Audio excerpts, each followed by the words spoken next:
ಅಲ್ಲೇ ಪ್ರಭಾವತಿ, ನಮ್ಮನೇಲಿ ಇವರು ಪಕ್ಕನ ಹೋಗಿ ಪಕ್ಕನ ಬಾ ಮಾತಾಡ್ತಾ ಕುತ್ಕೋಬೇಡ ಅಂತ ಹೇಳಿದರು. ಹ್ಞೂ ಅಂತ ಹೇಳಿ ಬಂದಿನಪ್ಪ. ಈಗ ನಿಮ್ಮ ಮನೆಗೆ ಕಾರದು ಇಲ್ಲೇ ಹಾದಿಲಿ ಇನ್ನೂ ಒಂದು 3-4 ಮನೆ ಅದಾವೆ ಗುರ್ತ ಪರಿಚಿತದವು ಅಂತ. ಆ ಕಡೆ ನಾ ಹೋಗೋದೇ ಇಲ್ಲ, ನೀನೇ ಮುಗಿಸ್ಕಿ ಬಾ ಅಂದಿದ್ರು. ಅವ್ರ ಮನೆ ಎಲ್ಲ ಮುಗಿಸೋದು ಹೋಗಲಿ, ನಿಮ್ಮ ಮನೆಯಿಂದ ಈಗ ಹೊಟ್ಟೆ ತಗೊಂಡು ಮನೆಗೆ ನಡ್ಕೊಂಡು ಹೋಗೋದು ಹೆಂಗೆ ಅಂತ ಹಂಗಾಗಿದೆ. ಅದು ಏನು ಮಾಡಿದೆ ತಾಯಿ,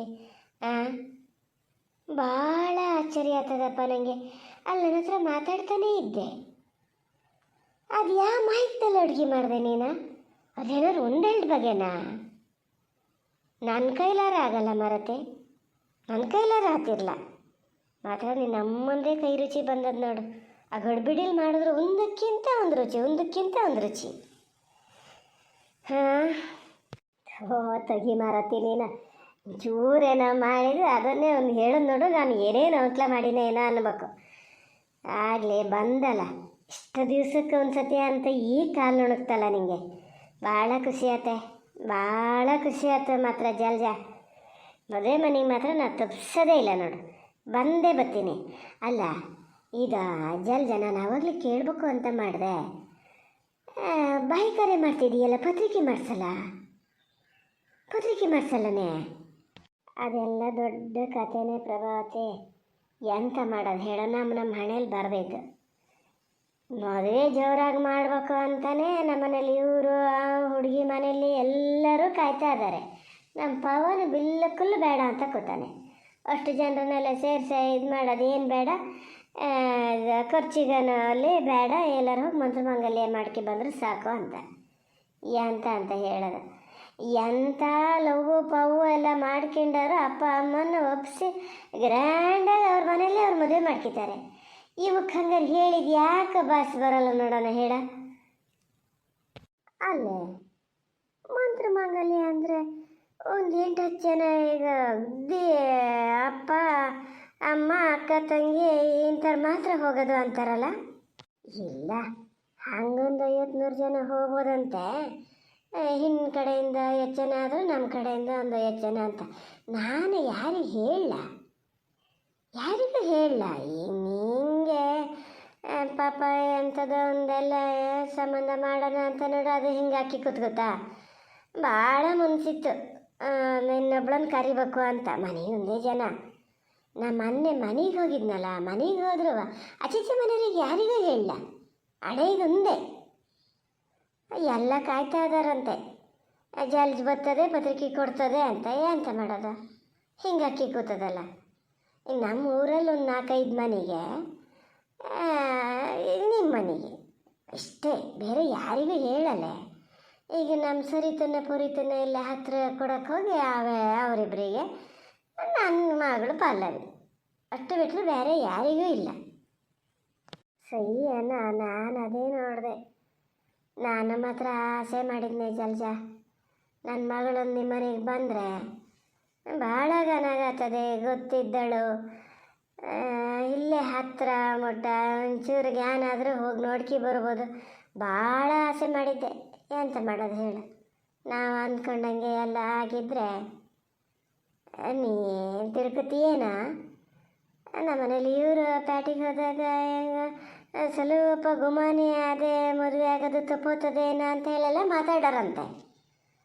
ಆವಾಗ ನಾ ಜ್ಞಾನ ಮಾಡಿದ್ದೆ, ತಪ್ಪು ಹೋದರೆ ರಗಳಿರಲ್ಲ, ಅತ್ಲಾಗೆ 2 ವರ್ಷ ಬಿಟ್ಟರೆ ಎಲ್ಲ ಏನು ವಯಸ್ಸಾಗಲ ಅಂತಿದ್ರಲ್ಲ ನನ್ನ ಮಗಳಿಗೆ. ಆದ್ರೆ ಅತ್ಲಾಗೆ ಆಮೇಲೆ ಮದುವೆ ಮಾಡೋದು ಅಂತ. ಎಂತ ಮಾಡ್ತೀವಿ ಹೇಳು, ಋಣಾನು ಬಂದಕ್ಕಿಂತ ಮಿಕ್ಕಿ ಯಾವ್ದಾಗ್ತದೆ? ಅದು ಹೇಳಿ ನೀ ಹೇಳೋಕ್ಕೆ ನಾನು ಸ್ವಲ್ಪ ಆಸೆ ಮಾಡಿದ್ದೆ ಅಂತ ಮಾಡ್ದಾನೆ. ನನ್ನ ಮಗಗೂ ಮನಸ್ಸು ಇತ್ತು. ಎಂತ ಮಾಡ್ತಿ, ಈ ಹುಡುಗಿ ಮನೆಯವ್ರು ಬೆನ್ನು ಹಿಡ್ದಾರ ಬಿಡ್ಲ. ನನ್ನ ಮಗನು ಭಾಳ ಒಂದು ತಲೆ ಓಡಿಸ್ತಾ ಹೆಂಗಾರು ಮಾಡಿ ತಪ್ಪಿಗೆ ಹಾಕಿಡೋಣ ಅಂತ ಬಿಡಲೇ ಇಲ್ಲ. ನಮ್ಮನೇಲಿ ಇವರು ಒಂದು ಹಾಗೆ ಕುಣಿದ್ರು. ಹೋಗಲಿ ಬಿಡು, ನಿನ್ನ ಮಗಳಿಗೆ ಗನಾನೇ ಸಿಗ್ತಾನೆ ನೋಡೋಕ್ಕೂ. ನಾನು ಕಟ್ ಸುದ್ದಾಗ ಅಷ್ಟು ಗನ ಆಗದೆ. ಗಾನ ಮಾಡು ಈಗ ಜ್ಞಾನ ಮಾಡ್ತೀನಿ ನನ್ನ ಮಗಳು ಇನ್ನೊಂದು 4 ವರ್ಷ ಓದಿಸಿ ಆಮೇಲೆ ಮದುವೆ ಮಾಡಬೇಕಿತ್ತು ಅಂತ. ಹೆಣ್ಮಕ್ಳಿಗೆ ಓದಬೇಕೆ, ಮನೇಲಿ ಸುಮ್ಮನೆ ಕುತ್ಕೋಬಾರ್ದು. ಹಾಗಾಗಿ ಹಾಗಾಗಿ ನಾನು ಮತ್ತು ಕಾಲೇಜಿಗೆ ಕಳ್ಸೋದಲ್ಲನೇ. ನಮ್ಮನೇಲಿ ಇವ್ರು ಬೇಡ ಬೇಡ ಅಂತ ಕೂತಿದ್ರಪ್ಪ. ಏನು 10ನೇ ಕ್ಲಾಸ್ ತನಕ ಓದಿದ್ರೆ ಬೇಕಾದಷ್ಟಾಗಿ ಹೋಯ್ತು, ಹಂಗೆ ಹಿಂಗೆ ಅನ್ನೋರು. ಅದು ಹಠ ಹಿಡಿದು ಕೂರ್ತು, ಇಲ್ಲ ನಾವು ಹೋಗಲೇಬೇಕು ಅಂತ ಅಂತೂ ಹೋಗ್ತಾ ಅದೇ ನೋಡ್ಬೇಕು. ಅದು ಎಲ್ಲ ಸುಮಾರೆಲ್ಲ ಮಾತು ಕೇಂಡೆ ನೋಡು. ಅಲ್ಲ ಜಲ್ದಿಂಗೆ ಹೇಳ್ತು ಅಂತ ಬೇಜಾರು ಮಾಡ್ಕಿಬೇಡ. ನಾನು ಕಿವಿ ಮೇಲೆ ಬಿದ್ದಿದ್ದನ್ನು ಹೇಳಿದ್ದು. ನಂಗೆ ಗೊತ್ತು ನಿನ್ನ ಮಗಳು ಹಾಗೇನಲ್ಲ ಅಂತ ನಂಗೆ ಗೊತ್ತು. ಆದರೂ ಜನರು ಏನು ಹೇಳ್ತಾರೆ ಏನು ಬಿಡ್ತಾರೆ ಅನ್ನೋಕ್ಕಾಗಲ್ಲೇ. ಜನರ ಬಾಯಿಗೆ ಬೆಂಕಿ ಬಿದ್ದು ಹೋಗಿ ಮಾತಾಡದೆ ಹೋಗಿತ್ತು. ಏನು ಅಜ್ಞಾನ ಕೊಟ್ಟುಬಿಟ್ರು ನನ್ನ ಮಗಳನ್ನು ಅಂದರೆ ಹೇಳಬೇಡ ಅದ. ಈಗ ನನ್ನ ಮಗಳು ಹಾಗೆ ಹೇಳ್ತದೆ. ಅಲ್ಲ, ಒಂದೇ ಊರಿಂದ ಹೋಗೋಷ್ಟೊತ್ತಿಗೆ ಒಬ್ಬರು ಮಾತಾಡಬಾರ್ದು ಅಂದ್ರೆ ಅದು ಯಾವ ಲೆಕ್ಕಾಚಾರ? ಅದು ಹಂಗಾರೆ ನೀವು ಯಾರು ನರ್ಮನ್ಸ್ ಹತ್ರ ಮಾತಾಡಲ್ಲನೂ ಕೇಳ್ತದೆ. ಹೌದು, ಅದು ಹೇಳೋ ಸುಳ್ಳೇನಲ್ಲ. ಅಯ್ಯೋ ಅಯ್ಯೋ, ಅದಕ್ಕೆ ಒಂದು ಜನ ಹುಡ್ಸಿದ್ರು ನೋಡು. ಜನ ಹುಡ್ಸೋದು ಹಂಗಿರಲಿ, ನಿನ್ನ ಹತ್ರ ಆಗಿದ್ದಕ್ಕೆ ಹೇಳೋದ ಜಲ್ಜ. ನಾನು ಸ್ವಂತ ಬೆನ್ನಲ್ಲಿ ಬಿದ್ದಾಳ ಅನ್ನೋ ಥರ ತಿಳ್ಕೊಂಡು ಹೇಳ್ತಿದ್ದೀನಿ. ನನ್ನ ಗಂಡನ ಹತ್ರನೂ ಬಾಯ್ ಬಿಡ್ಲ, ಮಕ್ಳ ಹತ್ರನೂ ಬಾಯ್ ಬಿಡ್ಲ. ಇನ್ನೂ ನಿಮ್ಮೂರ ಅಚ್ಚಿಗಿರ್ಬೇಕು. ನಿಮ್ಮೂರಳೇನಲ್ಲ ಅದ.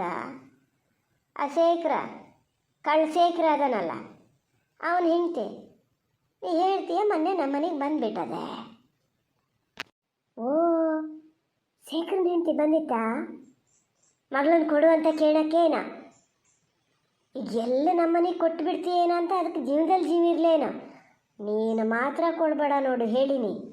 ಗಿಣಿ ಸಾಕ್ದಂಗೆ ಸಾಕಿ ಗಿಡಗನ ಕೈ ಕೊಟ್ಟಂಗೆ ಆಗ್ತದೆ, ಕೊಡಲೇಬೇಡ. ಹ್ಞೂ, ನಾನೀಗ ಕೊಡಕ್ಕೆ ಕೂತೀನಿ ಅಂತ ಮಾಡ್ದ. ಅದು ಇರಲಿ, ಅದು ಹೇಳೋದು ಎಂತ ಗೊತ್ತಾನ? ನಿನ್ನ ಮಗಳು ಹಾಕ್ಕೊಂಡು ನನ್ನ ಮಗನ ತಲೆ ಕೆಡಿಸ್ತಾ ಅದೇ, ಒಳ್ಳೆ ಮನೆ ಸಿಗ್ತದೆ ಒಂದು ಕೊಡೋಣ ಅಂತ ಲೆಕ್ಕ ಹಾಕ್ಕೊಂಡಿರೋಣ ಅಂತದೆ. ನಾನು ಸಿಟ್ಟು ಬಂದು ಸಾಯ್ನಾರೆ ನೋಡು.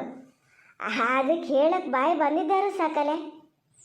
ಆದರೂ ಮನೆಗೆ ಆದ್ರ ಗಂಡು ಹೆಂಗೆ ಅಂತ ನಂಗೆ ಗೊತ್ತಿಲ್ಲ. ನಾನು ಈಗ ಕಾದು ಕೂತ್ಕೊಂಡಿವ ಕೊಡೋಕ್ಕೆ ಅಂತ. ಅಲ್ಲಿಂದ ಇಲ್ಲಿಗೆ ಬಂದ್ಬಿಟ್ಟದೆ, ನನ್ನ ಮಗನ ತಲೆ ಕೆಡಿಸ್ತದೆ ನಿನ್ನ ಮಗಳು ಅಂತ ಸಮ ಹೇಳೀನಿ. ಯೋ ಸೊಡ್ಡಿ ವಾಲ್ ಹೆದ್ದಕ್ಕೆ ಅದು ಮಾನ ಮರ್ಯಾದೆ ಆಗ್ಲಂತಾರೆ ಹಂಗಂತ ಬಂದು ಹೇಳೋಕ್ಕೆ. ಏನು ಗಂಡೆ ಹೇಳಿ ಕಳಿಸಿದ್ದೇನ ನಾವು ಹಿಂಗೆ ನಾವೇ ಹೆಚ್ಚು ಅಂತ ತೋರಿಸಿ ಬಿಡೋಣ, ಆಮೇಲೆ ಮತ್ತೆ ಬಂದು ಕೊಡ್ತಾರೆ ಅಂತ. ಅಯ್ಯೋ ಅವನಂತ ದುರ್ಬುದ್ಧಿ ಅವನು ಯಾರೂ ಇಲ್ಲ. ಹಾಗೆ ಮಾಡಿ ನನ್ನ ಮಗಳ ಬಾಳ್ಮೆನೆ ಹಾಳು ಮಾಡೋಕ್ಕೆ ಮಾಡಿದ್ದ ಅವನು ಸಾಧಾರಣಕ್ಕದನೆ ಅಂತ ಲೆಕ್ಕ ಹಾಕ್ಬೇಡ. ನೀನು ಸುಮ್ಮನಿರ್ಬಾರ್ದಿತ್ತು, ಸಮ ಹೇಳಬೇಕಿತ್ತು. ಅಯ್ಯೋ ನಾನಾರಿದ್ದು ನಾನು ಹೇಳಿದ್ನೆ, ನಾನು ಸಮ ಹೇಳಿದೆ. ಏನಂತ ಲೆಕ್ಕ ಹಾಕ್ಕೊಂಡಿರಿ ನೀವು?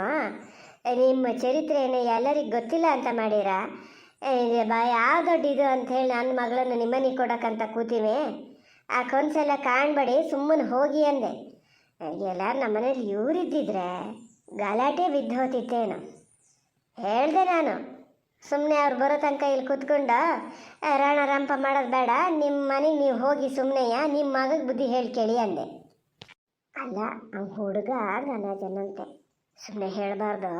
ನಮ್ಮನೇಲಿ ಇವರು ಹೇಳ್ತಾರೆ, ಪಲ್ಲವಿನೂ ಹೇಳ್ತಿರ್ತದೆ.